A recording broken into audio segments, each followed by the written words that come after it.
আকাশ থেকে বোমা মেরে নিরীহ ও নিরস্ত্র গাজাবাসীর ওপর কাপুরুষের মতো গণহত্যা চালাতে ইসরায়েল যতটা পারদর্শী ঠিক ততটাই আনাড়ি সম্মুখ যুদ্ধে ফিলিস্তিনি প্রতিরোধী যোদ্ধাদের সাথে পেরে উঠতে। সম্মুখ যুদ্ধে ইসরায়েলি সেনাদের ধরাশায়ী করাকে ছেলেখেলায় পরিণত করে ফিলিস্তিনি যোদ্ধারা। তারই ধারাবাহিকতায় রবিবার ইসরায়েলি আনাড়ি সেনাদের হাসতে হাসতে মেরেছে ফিলিস্তিনের মুক্তিকামী সশস্ত্র সংগঠন হামাসের সামরিক শাখা আল কাসাম ব্রিগেডের যোদ্ধারা। সেই সাথে উড়িয়ে দিয়েছে একাধিক অত্যাধুনিক মেরকাভা ট্যাঙ্ক। এদিন গাজার জাবালিয়া ক্যাম্পকে ইসরায়েলি সেনাদের মৃত্যুকূপে পরিণত করেছে হামাস। রবিবার একাধিক টেলিগ্রাম বার্তায় হামাসের সামরিক শাখা আল কাসাম ব্রিগেড সারা দিনের হামলার বিবরণ প্রকাশ করে। সকালে প্রকাশিত একটি টেলিগ্রাম বার্তায় হামাসের সামরিক শাখা জানায়, তাদের যোদ্ধারা উত্তর গাজার জাবালিয়া ক্যাম্পে জায়নবাদী শত্রু সেনাদের সাথে ভয়াবহ সংঘর্ষে লিপ্ত হয়।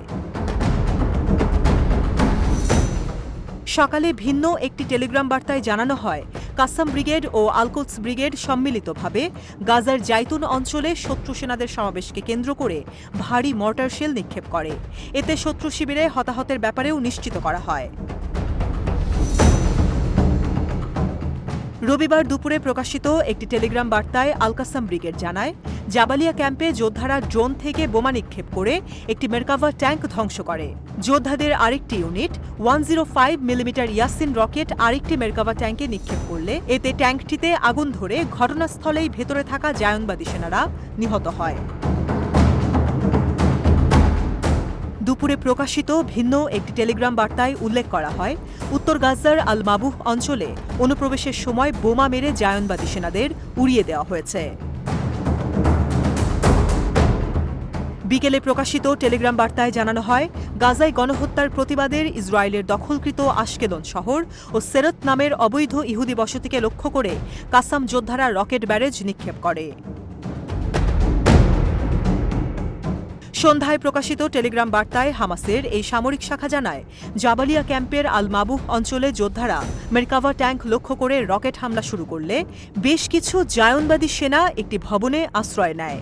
পরে কাসাম যোদ্ধারা গোটা ভবন উড়িয়ে দেয় বোমাবর্ষণ করে।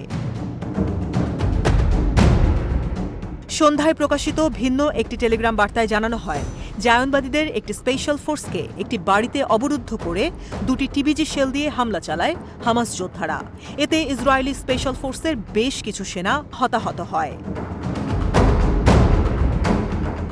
ইসরায়েলি দখলদার বাহিনী নিহতের সংখ্যার ব্যাপারে কোনো তথ্য না দিলেও গত 24 ঘণ্টায় 50 জন সেনা অফিসার ও সদস্য আহত হওয়ার কথা স্বীকার করেছে।